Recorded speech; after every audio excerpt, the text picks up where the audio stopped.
Hey guys, welcome back to the channel. This is how to fix lagging, crashing, skipping error in VLC Media Player.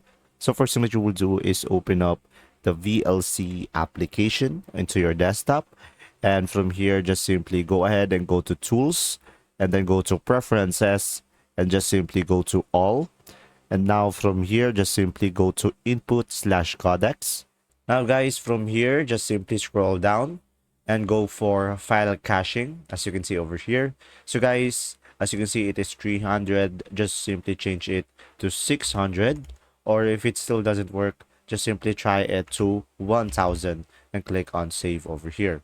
So another option that you have is just simply go to Tools again and go to Preferences, and from here go for Input/Codecs over here and make sure to disable this one and click on save. And now guys, another option that you have is just simply go to Tools again and go to Preferences and go to All over here. And now just simply scroll down and go for Video over here and go for Output Modules. And guys, make sure to set this in automatic and make sure to click on Save. And that's pretty much it. If this video was helpful, please like and subscribe. And if you have any question, just simply comment down below. And thanks for watching guys. See ya!